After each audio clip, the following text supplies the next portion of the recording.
Hi, I want to return to talking about the themes in Nassim Nicholas Taleb's work, and specifically in his book Anti-Fragility.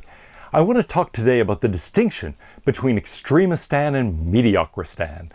Now, at first glance, you might think, hey, sounds like it's more interesting to live in Extremistan. Yeah, in a sense it is, but it's also far more dangerous. Now, that initially might seem surprising, because the idea is that in Extremistan, people try to be safe. They try to eliminate volatility. They try to eliminate uncertainty. They want as much stability as possible. But what they do is work so hard at eliminating volatility that they make the entire system much more vulnerable. Imagine raising children.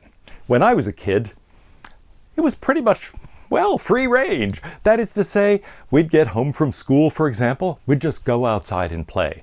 Our parents had some vague idea where we were, but not much of an idea. We went off and did these things. A lot of them were kind of dangerous in retrospect, and our parents often had no idea where we were. Were we out in the street playing baseball? We were off in the woods throwing things at each other? They didn't know. Well, today, kids aren't allowed to do that for the most part. Parents know where they are. Often they're inside or in their own yards. It's much more tightly controlled. Does that make the kids more vulnerable or less vulnerable? Taleb says, makes them more vulnerable. Admittedly, their ordinary lives have less variation, less volatility, less immediate danger. But actually, when these kids face real problems and real danger, they're probably a lot less prepared. And in general, that's the picture we get in this contrast between Mediocristan and Extremistan. So let's draw two graphs, two pictures of what life is like in these two realms. Here's life in Mediocristan. We think about things proceeding according to a certain path. Let's consider this time and levels of welfare, let's say. And here in Mediocristan, there's some variation. Volatility, sometimes it goes up, sometimes it goes down. But overall, it's all within a certain range. There are lots of errors, lots of mistakes, lots of little dangers, but very few big dangers, very few large shocks to the system. In Extremistan, we get much less variability, but then a shock happens, and poof, we get very little idea of how to react to it. So here you might say there's quite a bit of variation, but it's bounded variation. It's lots of variation, but within a fairly small range. Now here we try to make the range even smaller. We try to pursue safety. But what happens is we get, relatively little variation, little volatility, but then we get big jumps. And often these big jumps are really negative. This is the unpredictable sort of event that Taleb calls a black swan event.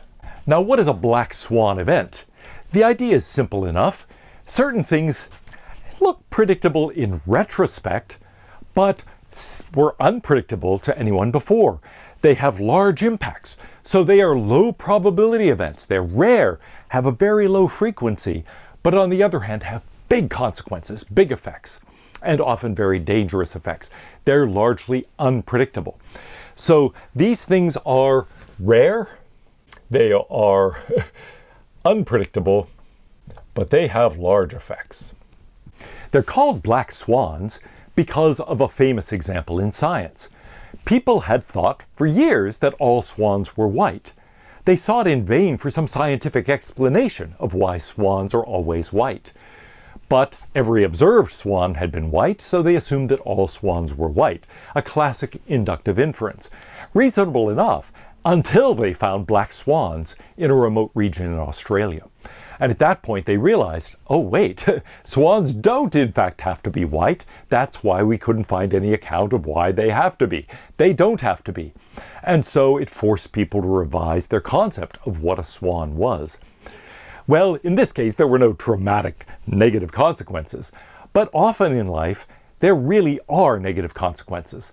Things go along and they seem to be okay until suddenly September 11th happens, or September 1st, 1939 happens, or something else that has huge consequences.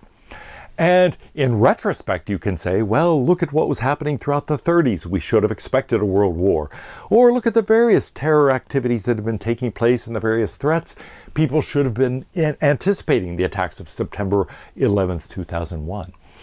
But in fact, nobody did. And there's no reason why they should have, in a sense, because these were rare sorts of events. There was nothing that told you that was going to happen then. And so even if you thought the system is vulnerable to shocks, this kind of shock could occur.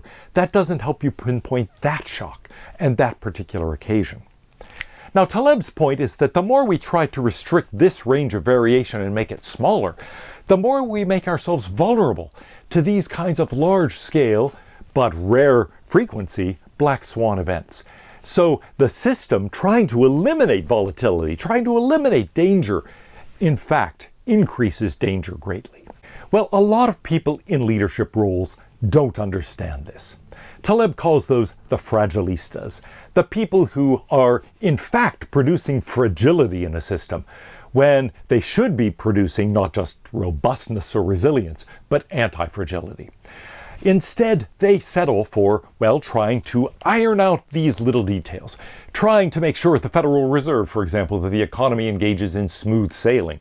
So instead of this kind of variation in the economy, we get this until suddenly, boom, 1929, or boom, the fall of 2008. We get sudden and dramatic changes.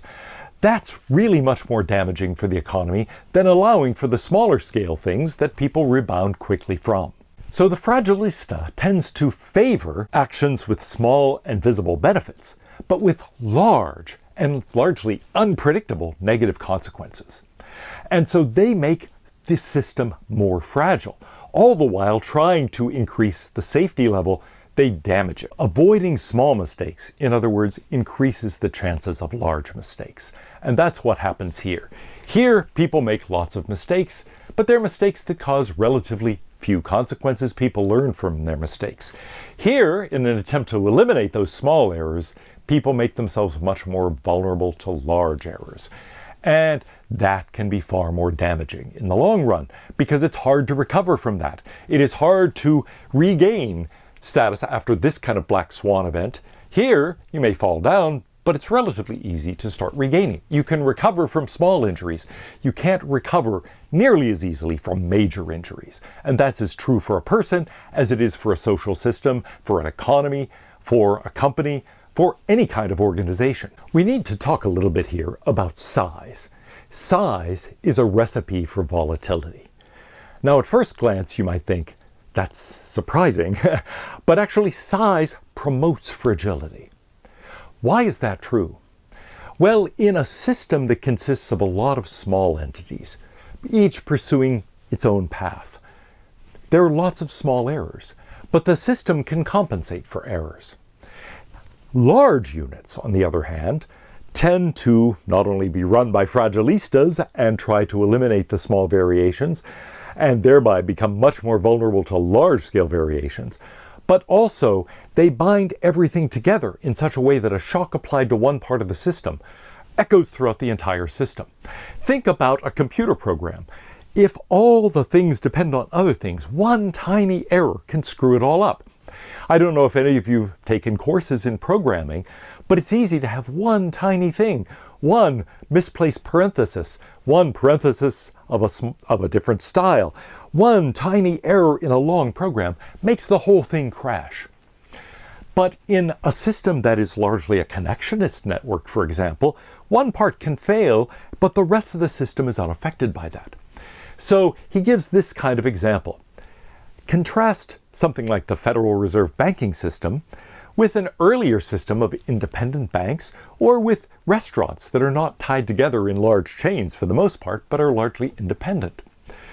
An individual restaurant might fail, but it's very rare for the entire system of restaurants to be in deep trouble. That requires a pandemic and government response to pandemic, lockdowns and so on. But ordinarily, even though an individual restaurant might be susceptible to failure, the entire system of restaurants is not. It's highly robust. In fact, it's anti-fragile. As some people go out of business, others learn from their mistakes and adapt and become stronger. So the system gets stronger as a result of stress applied to it. But that's not true of something like the Federal Reserve System. And so there, it becomes an attempt to smooth out economic changes, but that attempt to smooth makes the system more vulnerable to large shocks. And so a system with a central bank, as in the United States, for example, is actually more vulnerable than a system without such a bank. In Texas, in the old days, not so much anymore, but even 40 years ago, there were no large banks. Banks were kept independent. They were all small. The Texas banking system, as a result, was highly stable, much more stable than the national system, even though each individual bank was in more danger. Similarly, each individual restaurant might be in more danger, but the entire system, the entire ecosystem, if you will, of restaurants is highly stable. The same thing is true of Swiss cantons. Switzerland has a very weak central government, but as a result, each canton can do what it wants to do. It's a very bottom-up system, so it's highly stable, one of the most stable countries in the world. Countries that centralize things, classic case the Soviet Union, yes, maintains an aura of stability for a long time, but then suddenly collapses. When stresses accumulate, the problems are allowed to fester and finally become too great for the system to withstand the resulting shock. In general, large size, centralization of decision-making, planning, central planning especially, make a system more fragile. They increase the level of danger at the very same time they're trying to combat it. I've known people who said, if we're going to do such and such in an organization, let's be intentional about it. Let's have a plan. Let's set it as a goal and structure our efforts toward it. Let's try to think about what activities we're engaged in that don't really fit with our mission and get rid of them and reorient toward the mission. It all sounds good, and it's the kind of thing that executives do from time to time. But in fact, it's highly dangerous. Organizations, like organisms and ecosystems, evolve in certain ways to handle problems. This is an attempt to handle those problems by means of central planning rather than evolution. And it's highly dangerous for the same reason that generally one cannot anticipate all the shocks to the system. If you have a highly decentralized system that is allowed to evolve, then the shocks echo only in part of the system. You learn from that, you get stronger. The system becomes more anti-fragile. But if you insist that everything be handled intentionally as a matter of centralized planning, you make the entire system more vulnerable. You increase the dangers. What do we do about this? Partly we let things be small. We decentralize. We abandon attempts at centralized planning. Let people make decisions based on the problems they actually face. Allow the organization to evolve. Don't insist that it follow a plan, or even that it direct every activity against that mission statement or that value statement. That's not the way it works.